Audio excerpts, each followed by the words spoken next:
Good day. Hello, hello. I just wanted to share some cap off things about time travel and consciousness transfer and the fringe science of cloning. So, what happened in the time travel program that made it so abrasively abusive to humans was that I labeled it time terrorists versus time angels, because you had these factions, first fallen angels and then other intelligence and other groups that were getting the tech and handling children and sending them to different places, trying to splice times, trying to splice them and keep them out of one place at once, or make these void spaces or pocket dimensions that they could just dump them into to try to erase their existence, which they weren't successful at, and it didn't happen. So I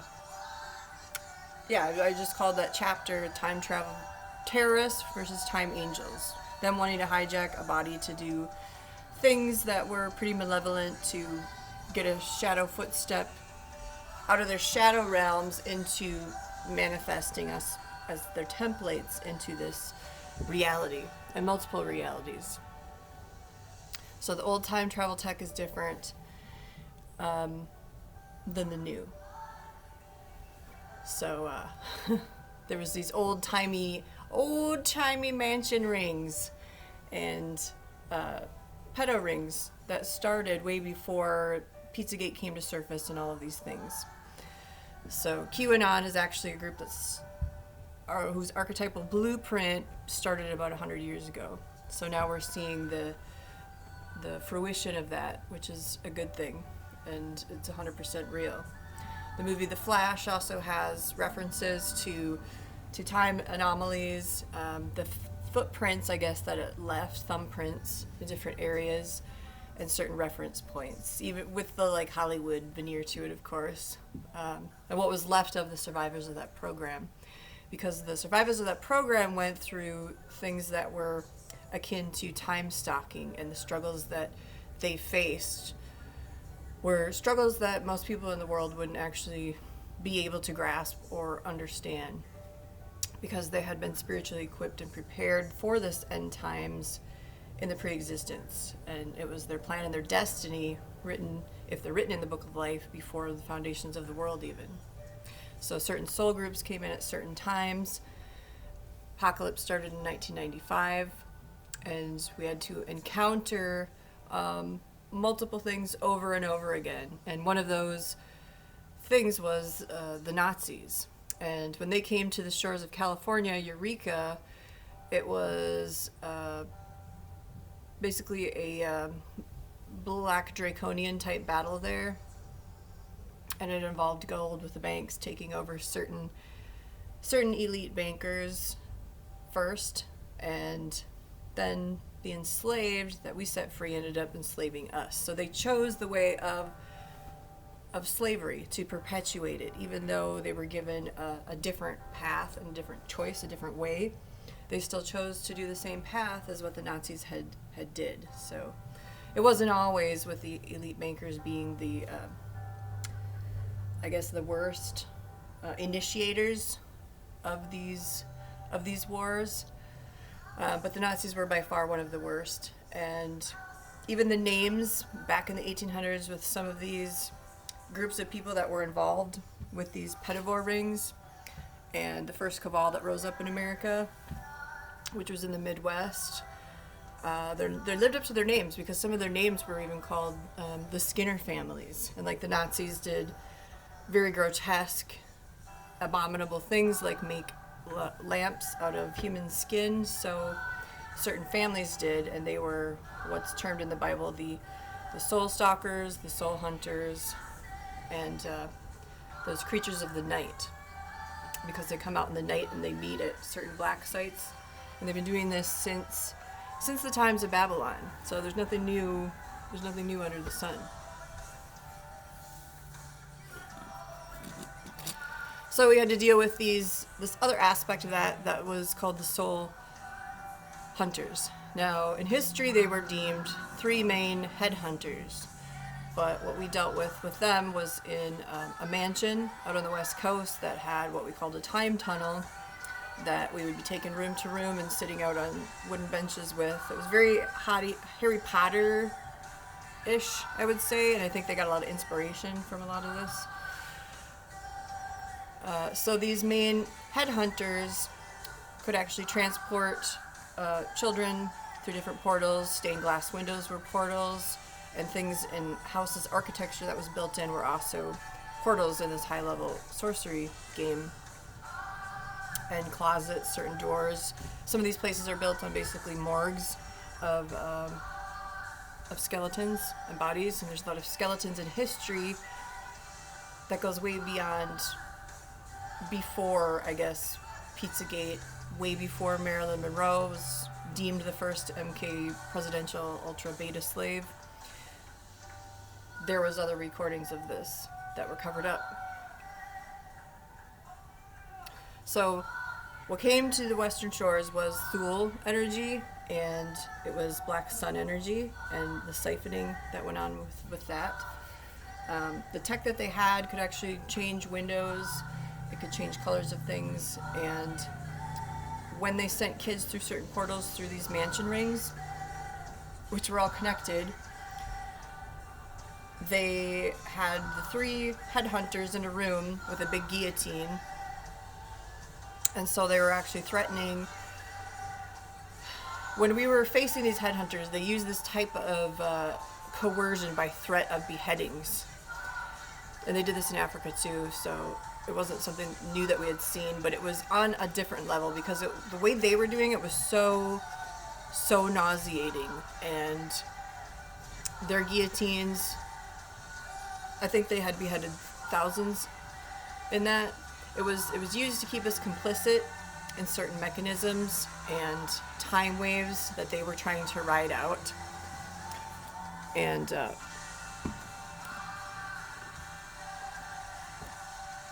we were trying to block it all out because it was pretty nauseating. And they were really, by this time that we had been there in certain mansions, before Montauk even, we were already well versed in dealing with the Black Sun energies, because architecturally and spiritually, when it's expelled or I guess released or exercised out of certain areas and houses that are used to harness it, like say a stained glass window has a black sun on it, and then they would sit in, of course, their regal chairs like thrones and harness that energy. We had already seen this type of energy leave certain areas and certain houses in certain instances. But the Nazi energy was dealt with by certain soul groups and certain kids well before Montauk even happened. So there was these convergence points that are coming now into 2020, and I call them the phrase and the ends that are being balanced out now, with all the timeline synchronicities being kind of straightened out, and all the overlapping circuits and circuitry, things that have been time locked and contained, time sensitive material are now being released. Material, things were hidden basically to ensure success for the sustainable light factions to stay here, anchored here, and to be unraveled at the right time. And to be unraveled at the right time for the greater good, and to bring honor to God and to bring glory back. So we're seeing a lot of repression and unpackaging happening, and it'll come to those who are able to receive it. Because if you seek the highest truth, which is heaven, then you'll find it. And the Father of all life will show you what really is versus what you think is. So seek the Father's face and you'll find him. Wholeheartedly seek him, though. That's the main key, wholeheartedly. So much is being released into current and concurrent time streams safely and effectively without the threats that were back then that prevented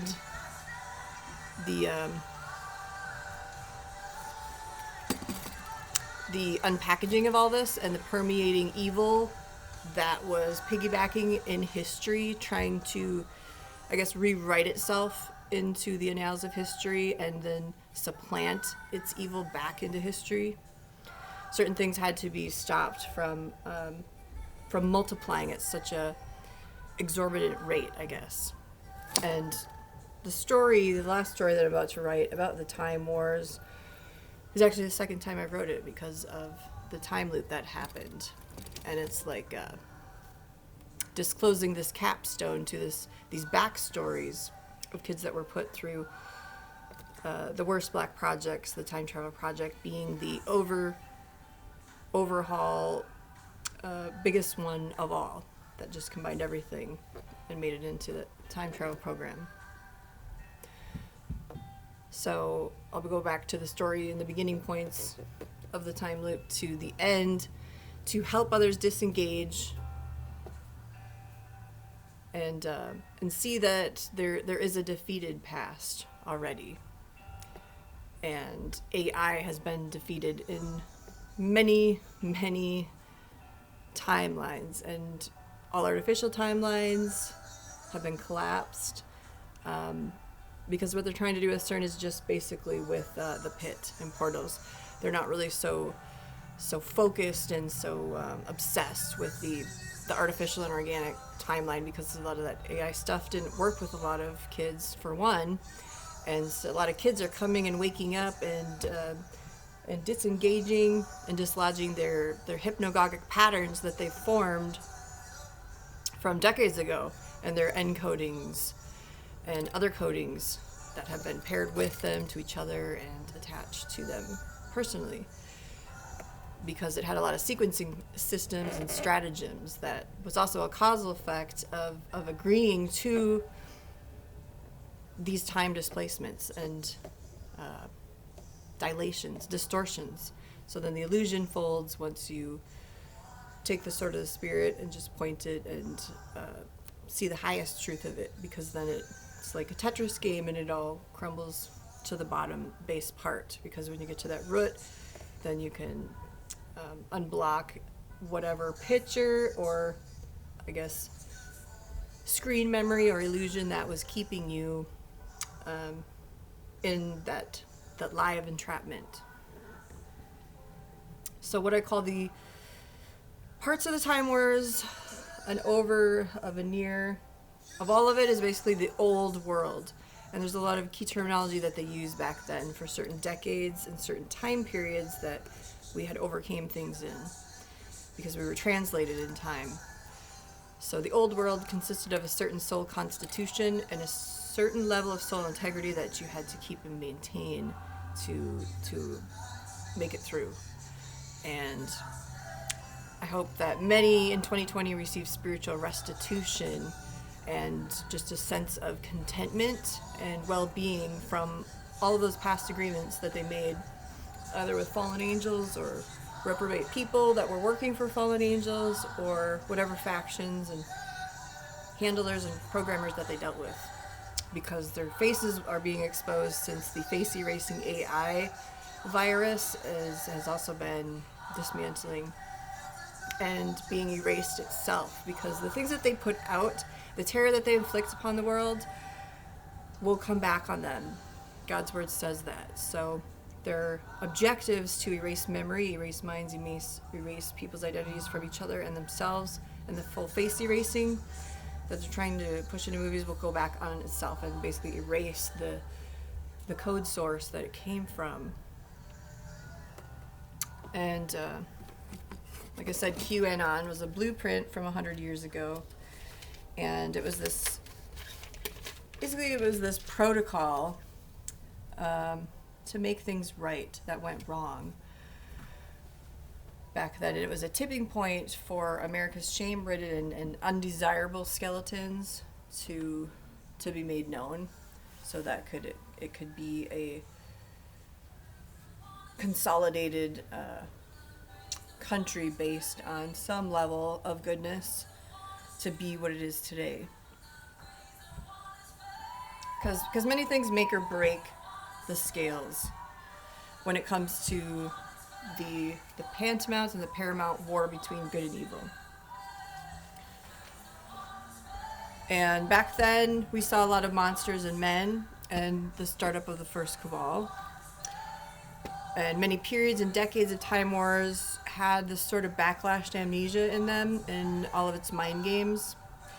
And these spirit prisons that they made, and energy prisms, and strategies, and kind of entrapment cubes and allurements that came from basically the war in heaven, because we are all spirits are in the constellations. So if you go to Bride Ministries, there's deliverance prayers to cancel and to clear your reptilian genetics per se, and your associations, soul ties, and any strongholds that are coming from certain constellations. So a lot of these programmers just wanted things that would delusionally, because they're in the strong delusion, advance their strong delusion that the war in heaven that came here can still go against the Elohim. So they wanted star maps and certain information about certain areas, and vectors in space and time that utilize certain genetics and vibrational patterns to go into where they can't, because they're like blind insects, and they can't see as far as pure souls and innocent souls can that come here, that are encoded with the actual code of our Heavenly Father. So then they experimented with epigenetics and all sorts of other things that the fallen sons of God still retained, because they have the ability to shapeshift since they're sons of God. Even though they're fallen here, they only have a certain fragmentation of memory. So they don't even realize that they can't go as far as what they want anyways. So many souls fought to retain fundamental core truths and pure integrity, divine origin, the identities that we had, because they continuously kept stripping them from us, and with all of their different types of mind assaults and confusions, and bringing us not only in different time periods, but from house to house, and different areas to areas, and even cities with the same names on them, like a town named Phoenix, and then you'd be taken with handheld tech to Phoenix, Montana, to another quarry site or something that was kind of similar, but it was a lot of things like that were used to disassociate, like Calico, California, certain cities with the same name patterns attached to them, name associations. So then what they did was they tried to have many and multiple ways of attempting to override consciousness. And that's a very painful thing if you have been exposed to this tech that goes on your forehead and feels like you're having like an aneurysm, basically. If you're in a chair and they're trying to utilize this tech and actually electromagnetically flip-flop you and override your consciousness and pull you in different directions, because it involves spirit, soul, mind, body, and all parts of you, because we're electromagnetic and we're all vibrating beings. So they try to decouple all of our ornate and intricately woven energy patterns and designs and map them out. And the fortunate thing is that a lot of that information was lost, though, and they had not as much cataloging now as they did back then for certain souls that were coming into this world and certain spiritual elements to certain individuals. So there's key aspects that were very helpful in surviving the time travel program. Some of these are photographic memory, which is induced by cerebral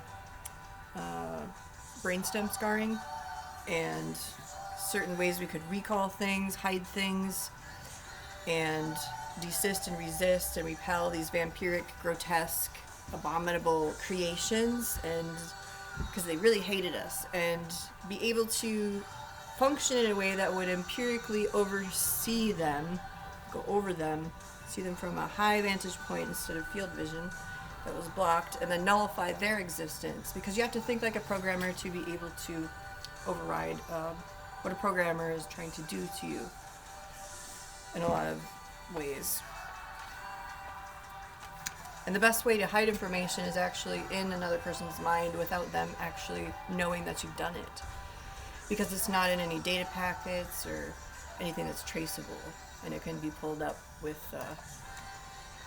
advanced spiritual mechanics.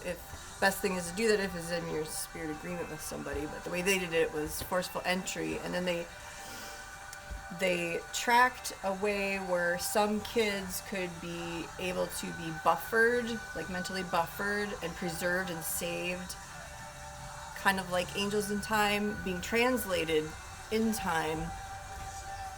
And so then they tried to ramp up any type of ability that they could map out or try to discern in somebody, and then try to use that ability for their advantage,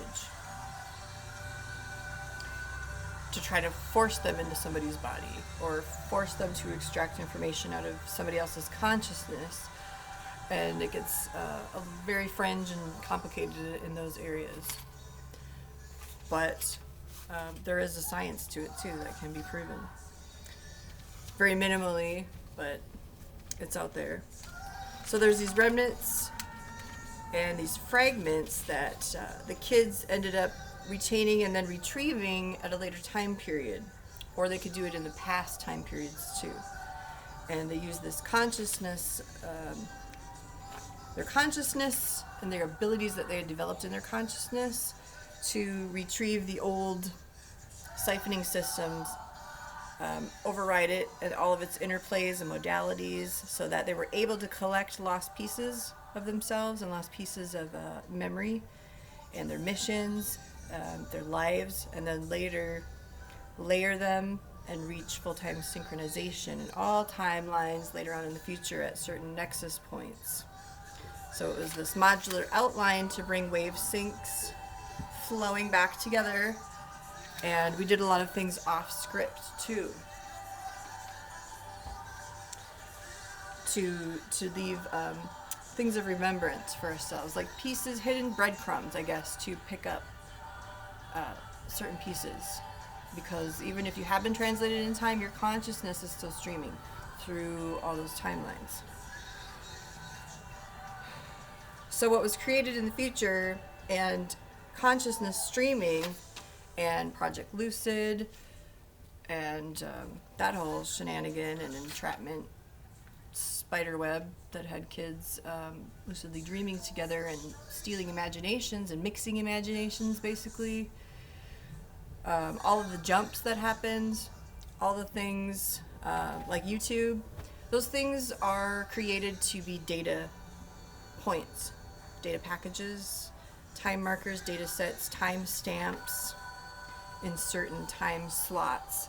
And that was the effect that these things were intended for, to retrieve old information about consciousness jumps.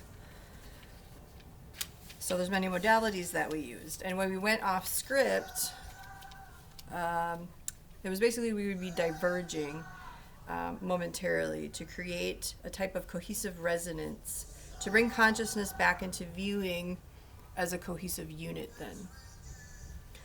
Because we had the ability, because there was these days in the Time Tower program that I call the body entrapment days.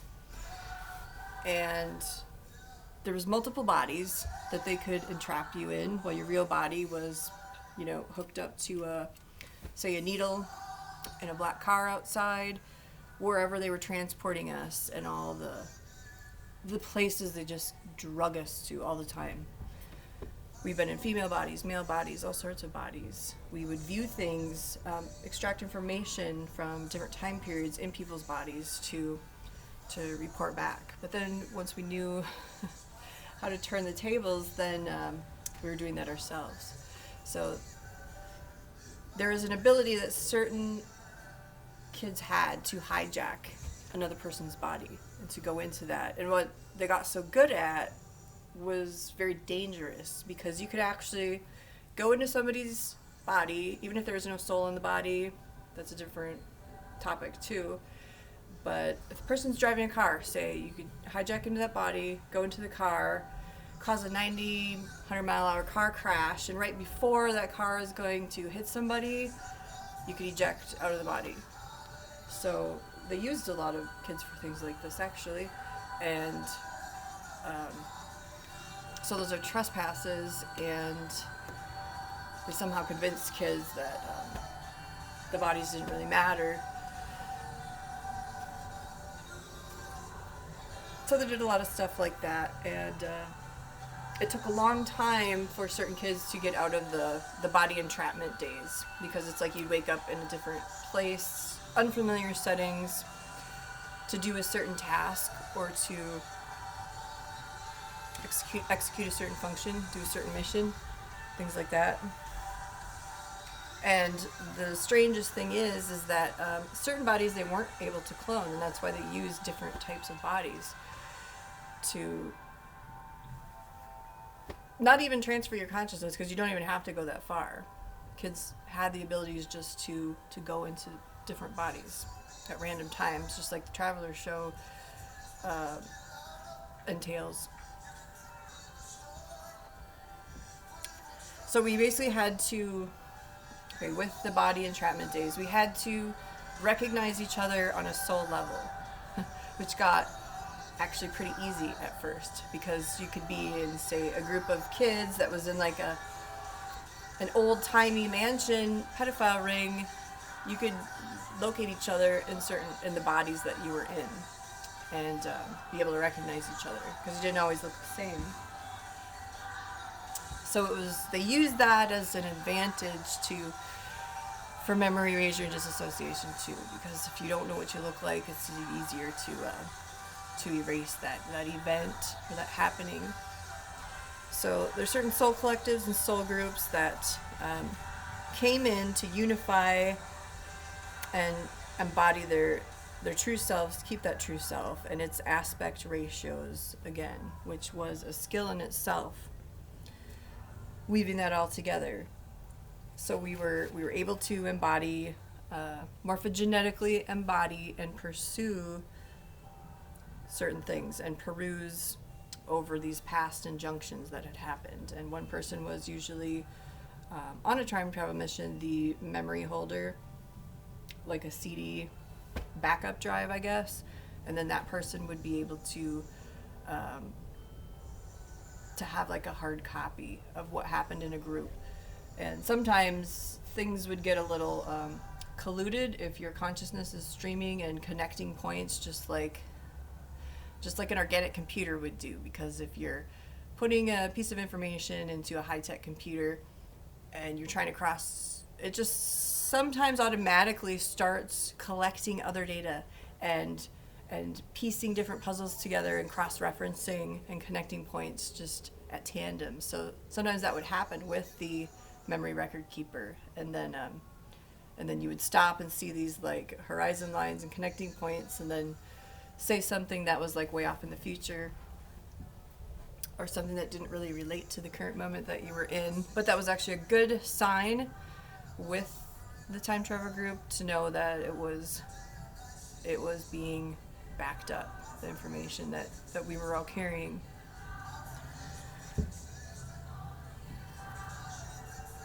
So the travelers weren't always in their own clone bodies.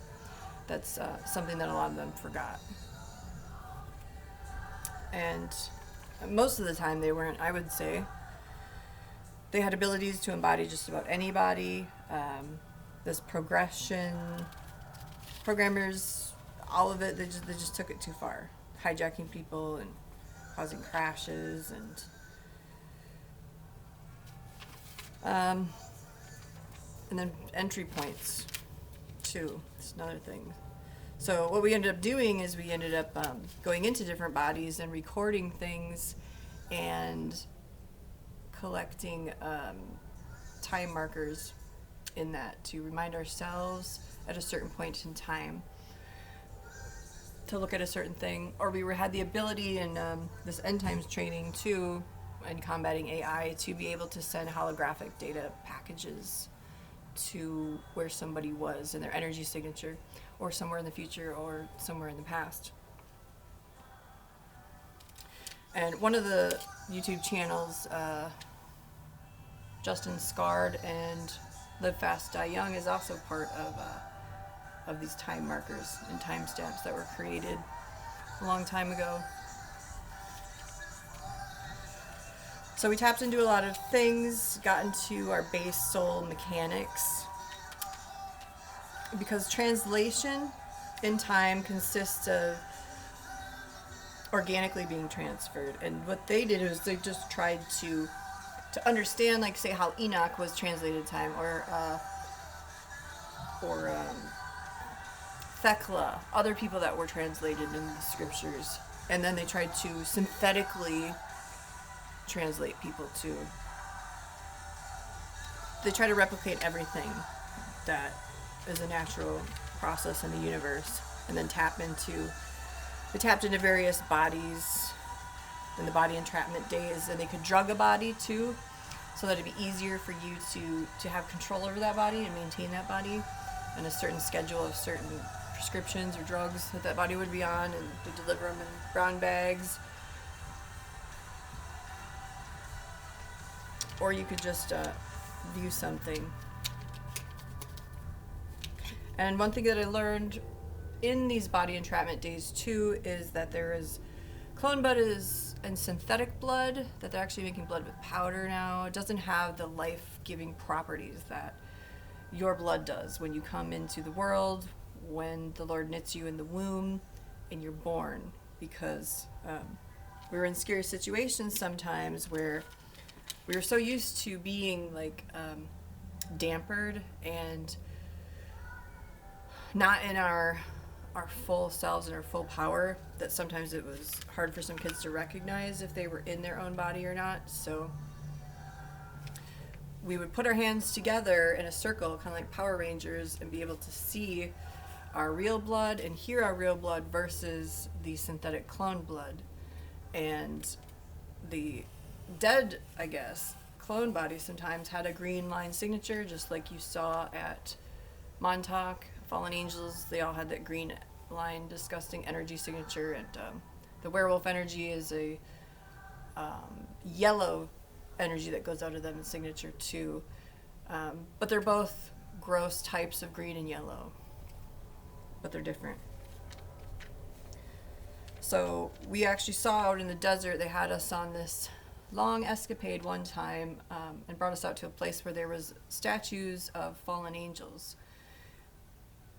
Didn't look like it at first, because they were just white sheeted, cloaked figures with no bodies in them, and a black cross in the background, and it was in the middle of nowhere in a desert. So we go up to this place that had two huge pillars that they opened a portal to, and in the middle of the night, of course, and go up to this place, look up at this piece of art, even though it wasn't a piece of art, and saw the council of fallen angels that were at Mount Horeb looking down and speaking to us. So we had to, at those times, try to be in our full bodies, full power, and one of us didn't realize that we were all in our real bodies, and because we knew that we had way more potential to walk in our tangibility and the powers that came from heaven through our tangible bodies in certain moments that we needed them to call on divine assistance and divine help. So Yahushua ended up coming down at that certain point and rebuking them, and Hasatan was hiding behind a black cross, and our bodies were fully charged, like a full battery. We were mentally engaged.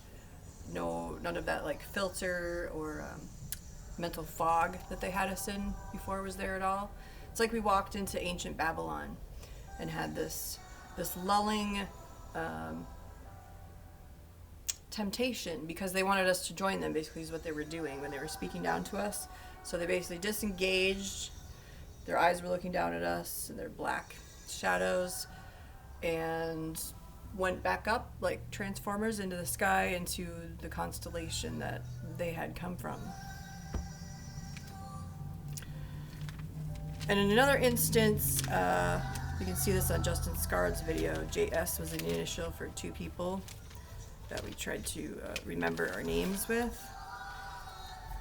And then they had these fake CIA apartments that they'd put some of these bodies into. It was pretty comical, actually. Stranger Things has the creature at the end that opens up into a flower, sometimes with 4 faces. And why they put that in there was because the fallen angels that we came face to face with and confronted, Mickey Mouse being one of them, was a 4-faced creature. Just like there's 4-faced, beautiful, glorified angels, there's also 4-faced, hideous, high-level fallen angels. There's all types of angels. And there are many angels with wings, too. So when you follow the master spirit, you understand these things, and you just don't look for the word, but you actually learn from his actual spirit, which was the new covenant. That was a hope and a better thing. Because you miss the forest for the trees if you're just focused on the word on the paper and not actually following the living word, because the living word stood right in front of the Sanhedrin, the Sadducees, the Pharisees, the word they were so obsessed with, the living word standing right in front of them. And they didn't even recognize it. That's how blind they were, because the master was always like, do you not perceive it? And they couldn't. They didn't get it. So we inhabited through consciousness and a soul level, and these moments in time, that was like a crest point of the time wars, and the tactics that we learned, and how to navigate through all those complexities.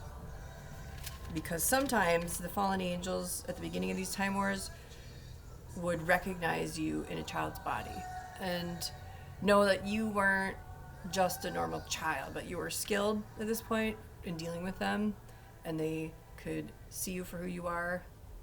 But it also gave us a better advantage being skilled in these areas, because we could defend our bodies more fervently and more quickly and more steadfastly, rather than if we were just a kid that had never seen anything or experienced any type of trauma or torture, or this type of evil that was being perpetuated in so many areas of the world.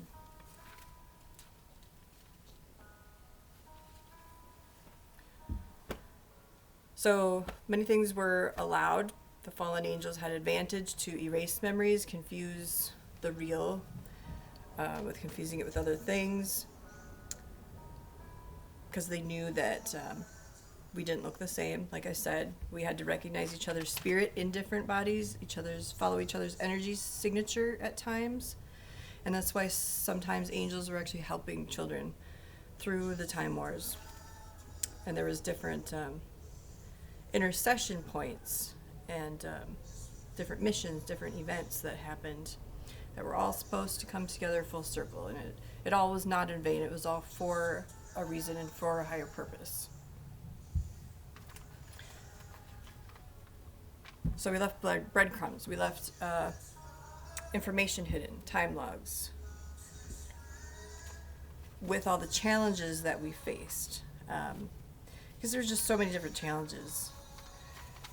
It's too many to even talk about here. One place was Horton's Mine in Nevada, and you never knew where they were going to take you. I mean, this place it wasn't that big, for one, but something in there had this high concentration of mercury, so we had to physically overcome the attacks on us and other things that weren't seen in the visible light spectrum. You'd go into this mine, and there was chains hanging all over the walls, and then you would see the chains start swinging, and you could see this reptilian standing there swinging the chain, and you would have to fight that while being poisoned at the same time with mercury, because it was very high very high concentrated levels of mercury that was in the air. So we would be falling to the floor and then trying to pick ourselves back up and hold onto the chain. And it was just a lot of crazy things that they put kids through. And other different abandoned mines in the Ghost Recon days. They would take kids and bring them to abandoned mines where they just throw them in a dirt tunnel, and then there would be like reptilian people in there, and then they'd be climbing up on the steel fences, the grates, looking like you were trapped in a jail, just to see what would happen, or how strong certain kids were in this time. So there's a big period called the Ghost Recon Ghost Asylum days, and it was mainly through the Midwest, a lot of the Ozarks region, and Eureka Springs was one of them. And in Eureka Springs, it was very Aryan at the time. They brought us to this Aryan hotel. We'd be scaling the walls and doing these crazy night hunt things there. And they took us down into the city tunnels, and there was moonlight shining through a lot of it, and a lot of it's just part of the city. There's this whole underground network of these stone tunnels. So then you go into a certain area, and we saw high-level sorcery in Joplin and many other places, such as many people in this world have never seen. But in this certain area, they had this somehow interdimensional opening. When you come around a corner and you see a bunch of mud, the earth cracked open, and there was mud people that actually came up out of the ground that were imprisoned spirits, basically. So we saw a certain level, probably, of the pit, or Gehenna, and there was a wall that was in front of us, and it was like a water wave wall. And the people that came out, their hands were reaching out, and they were, I don't know what they were mumbling. They were trying to communicate or say something to us, but we still to this day don't even know what they were saying to us. But we saw that open, the ground crack open, that interdimensional hellish event, repelled ourselves back, and then had to get out of the area. So it was like a Jack in the Box. You never knew what type of test or things they were going to throw at you. For one, the hotel was built on native land. It was one of the most haunted hotels in America, and it was a hotel that was a previous asylum and doctor's facility that had experimented and killed numerous amounts of people. So they would just take kids in vans and drive them all over to the ghost asylum and ghost places at night, fighting on cement slabs, opening stargates, interdimensional things all over the place. And it was like these Nazi thoroughfares, these night hunts. And St. Louis had an infirmary, and then they showed a stained glass window to angels at a house in the OA, which also has references to Maniac. And the house that one was connected to, where everybody got smallpox and died, and these nuns were there, was in Ironton. And it was also a red mansion that was like that. So they would take kids there at night and put them through these like obstacle courses, in a sense. And they could trip you into an altar, kind of like you blindfold somebody and then you leave them in a barn, and then they wake up and the kids think it's funny, but this was way worse. They would just leave you in one of these crazy, insanely abandoned asylums or something. And then everything was, of course, recorded, so then they could make video games, movies out of the events that had transpired through the night. And not all of it was consciousness transfer or clone. Some of it was in your real body, too.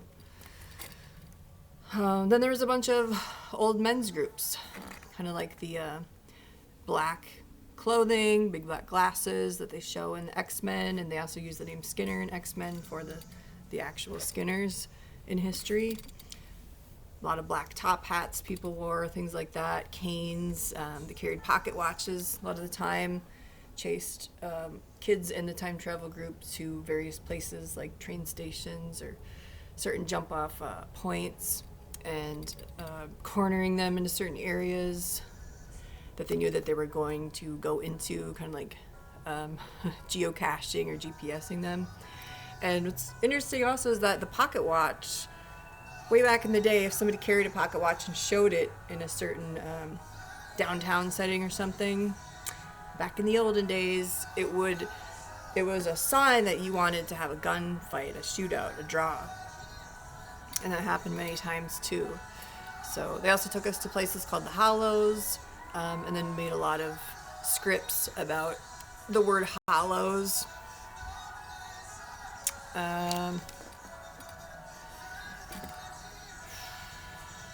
What else? We saw very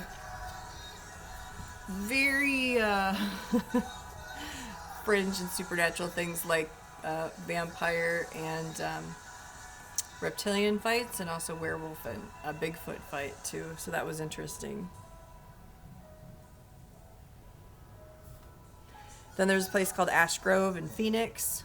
What they did to us there was acoustic levitation practicing, and certain quarries were a favorite of theirs in certain places.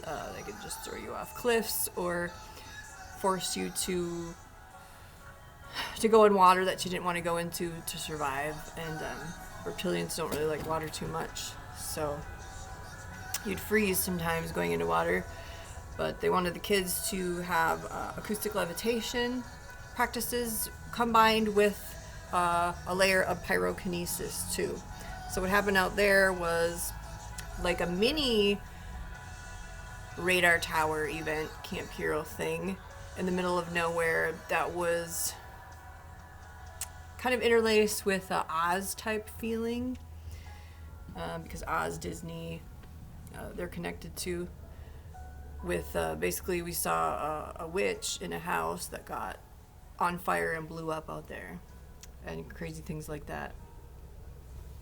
And being driven around by a reptilian chauffeur was not very fun either.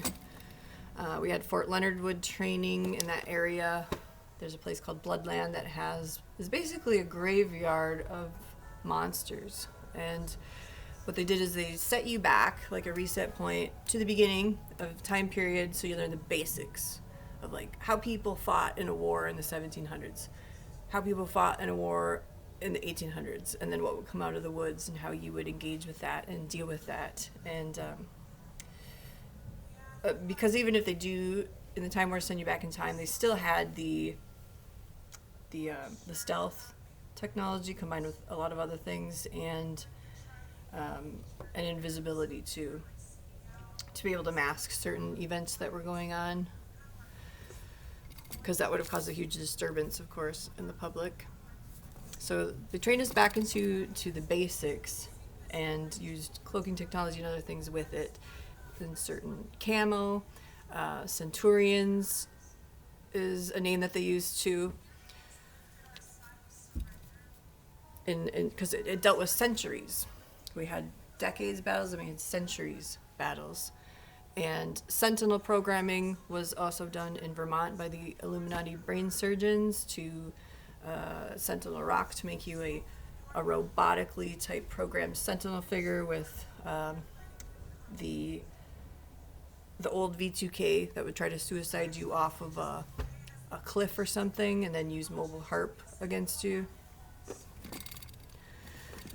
So then there's another place called Times Beach. Very supernatural events happen there, nuclear cover-up and chemical bioweapons spill, and this flesh-eating virus that was affecting a whole community.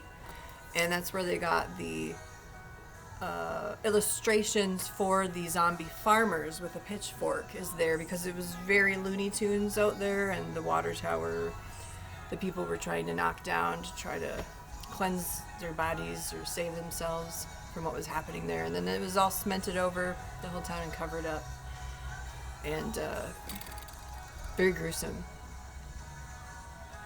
And then you get to Andy Perro, you get to the Uberman, you get to all the other things that evolved over time, all the super soldier generations, all that. Silva mind control he talks about, but the first Silva was the Roman commander that stormed into and took Masada. So that goes way back too, a lot of these names.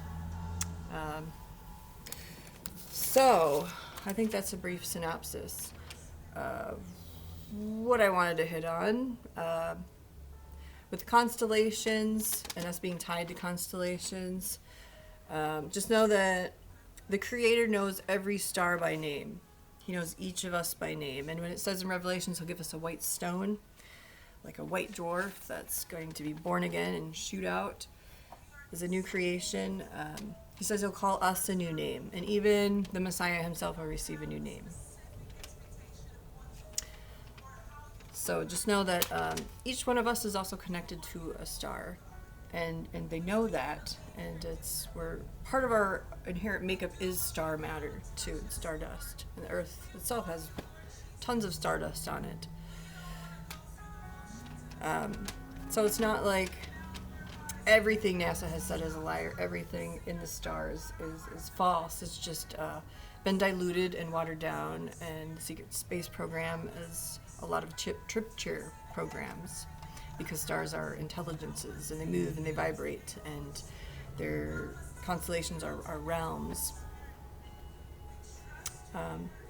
So if you want to make it to the end, to endure the end, to receive that new name, to become into that bright star that represents you up in the sky, because when Yahushua was born, he had the brightest star that this world has ever seen come out.